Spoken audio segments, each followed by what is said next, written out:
Faadi TVOG Kata Saudi America mbatumide kumenda namwe abali Uganda abali Kuwait abali mu ggwanga erya Iraq ekibuga bakita Baghdad kitalo bambi naye afudde mwana mwala bwati bwafudde Nyamutolo ye takikkiriza bannange kye bakola Rwema n'amakula bambi kikaboka Rwema mukazi watu agira nankwasa ennaku ne baba kye bamukola abayaye bamwesasuza ebiseera bavumiramu Eddie Kenzo bagamba Rwema katukusabule nawe okijjemu enjawulo mwavumanga Eddie Kenzo bwava Eddie Kenzo naffe katukuyisemu egali mbina maasawo Rwema bamusabula bambi mukazi watu nese kusabula nenga kitalo nnyo akadamu mulala ayitibwa Joan afudde abadde akolya Dubai amumanyi tegeeza ku family ye kitalo nnyo RIP asola eno bagita Faadi TV gimwe nnyo kubanga mugi followinga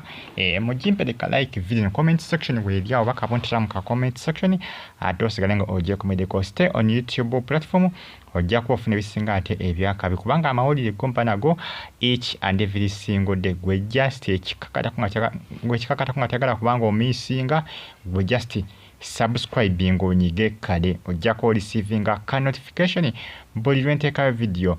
wano ku Faadi TV UG mwebale nnyo mwebalidala mwena abagiye kumirako namwe mwena abaji followinga mwebale nnyo mwebalide ddala kitalo nnyo mwana mwala adde nkuba kiyo kadama abadde ayitibwa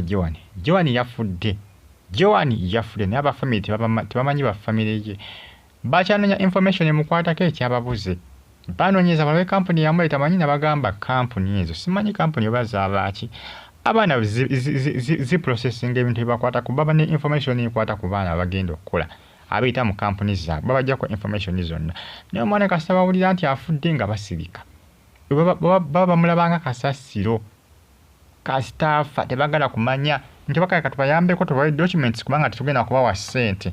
sigamba nti abagala okubanga bamanya ebikwatagana ku Joan nti bagala kufuna ssente mu kampuni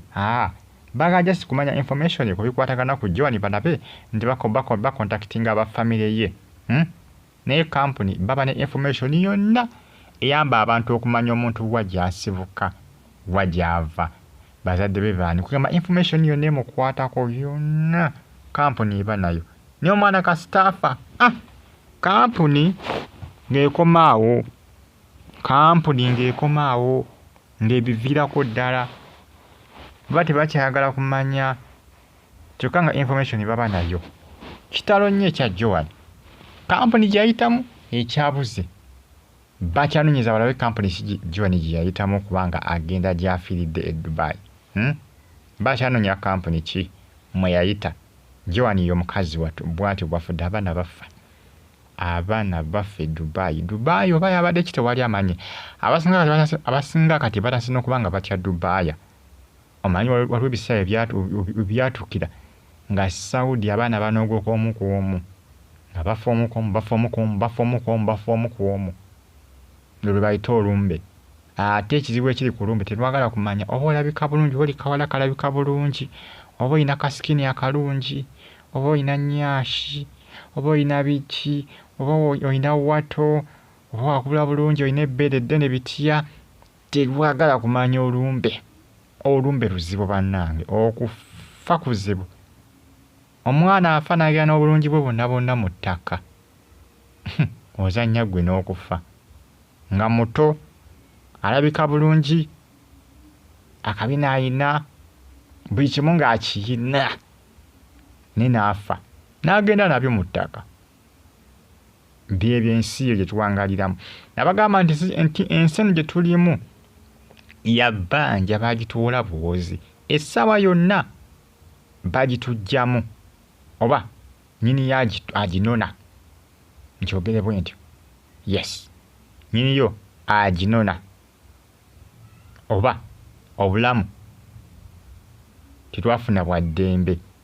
omanyi waliwo akayimba ke bayimba nga bagamba nti obulamu we buti tetwafuna bwa ddembe era gye miranga amajja n'amagena siba nki bagamba ekyo omuntu ng'azaalibwa kuba kulaajana ne bw'abeera afudde gaba maziga miranga amajja n'amagenda ensi gye tuwangaliramu bannange ensi bweti obulamu tulina bwa bbanja tusobola kumanya ddi lwe bagenda kubutwala bulinga bwe twewoola nti wabewoola mu banka essaawa yonna obole okama ate bo tebuliko nti ogenda kusasula nti olimedde okusasula ebbanja pe kugamba ebeera nga banka wonaalemu okugisasula nejja nettala kolatero bagita kolatero guba musingo ndoza baguyita guba musingo oba musingo bayinga gye bakyogeramu awo ne batwala omusingo ogwo kati gwe n'osigalirawo oba weewola $5,000 nga ekitu wasingayo kya bukadde 2 era bajja ne bakitwala kati bwe bulamu buno bwaba twafuna bwaki twafunya bwa bbanja kitale kya Joan bwate buyafudde ne kampuni ekyafudde kyesirikidde kampuni bebuza kampuni ki kampuni bazaaba kibannanki kitalo nyibambe kya Joan eyo ngavudde nga zikosadize ne Wanyamutoro ne Edirisa Musuze mikolo gyatambula kiriya Edikenzo yasubiza okubanga azzaako kwanjula bino just kwabadde kukyala enti abadde introduction kwabadde just kukyala Edikenzo yasubiza omwaka guno gwa 2024 okola okwanjula akole n'empaga era nga basinga bagamba nti osobola okubeera n'akabina Dimples era ne basinga nga kola ki balekawo omukyala Dage. You can have a Nyash, Dimples, and they still not marry and marry a woman with a face shaped like Omoweba. Omoweba with no Nyash. Many choose peace over everything. Wama Kongs, Kenzo, and Nyamutoro. Baba. Chibakola Rwema Chikambwe Rwema chibamukola bagamba nti Rwema Dimples zonna tezina makulu naawe musajja akolekawo n'afuna omuntu alina face etalina kadde ka dimpo wadde n'akamu akabina ng'alina muserebende gwa kabina weekuba mpiso be tebikyagasa tebikyalina makulu Nyamutoro Edikenzo wama wakikubye wakikoze ki wakifa bakude batimu Edikenzo bali mu kuweza suza timu Rwema bagamba mwavu Makenzo semyekozo Edikenzo n'atafayo n'akubamu n'akayimba Rwema ng'afunye amuza abasinga bagamba nti amuza si dokita nti amuza Rwema yamuwasa nti kukuuma waka nti n'eddwaliro bagamba lyalina ejjinja nti eddwaliro teririyo naye nga atejjukira Rwema baafulumya ebimu ku bifaananyi ebiraga eddwaliro lyabwe lirisaidiza ejjinja ddwaliro ddeneko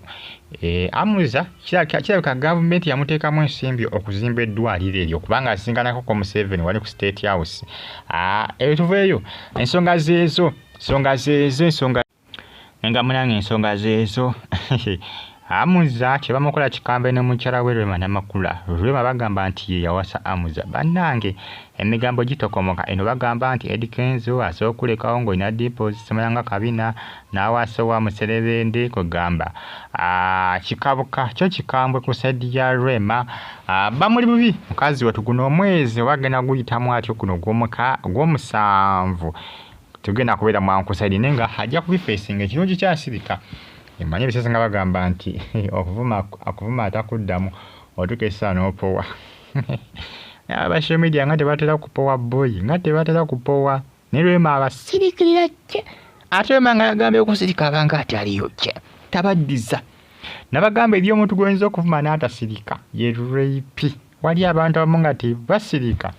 nga bajja kubaddiza nze mulaba rape nga atunka n'aba social media nitajja kubasobola nozo mulengera Rwema Namakula nga kakyali kato kakyali kaana kawala ne baba kibakakola kazi katu kikabuka ku mitimbagano eja social media bawe amuza abasinga bagamba talina ddwaliro abasinga bagamba eddwaliro bw'aba alina siriye gavumenti yamuteekamu ensimbi yasinkana Museveni n'amuteekamu omusimbi n'azimba eddwaliro ejjinja libagamba nti eddwaliro lirye byebyo ebimu ku ebitrending akadde kano ku mitimbagano naye nga abasinga bagamba Rwema osobola okuba ne Dimples n'akabina naye omusajja n'akola ki omusajja n'akulekawo n'atwala atalina wadde ka dimpo yadde n'akamu n'ateekuba makeup akabina atalina ng'alina lubaawo gwe n'osigaza ebbina lyeddene omuntu kwasobola okutuula n'akola ki ne bamuvuga abasinga bagamba ebbina lya Rwema lyamera nga kasooli era mbudde nosobola okulitulako ne likuvuga kikambwe munange byebyo eno bagitafa ADTV subscribe watonyigene kale Rwema kibamukola mukazi watu baba kikabuka naye alina kusirika busirisi kyalina okukola ekirungi kyasirika mbaye bulungi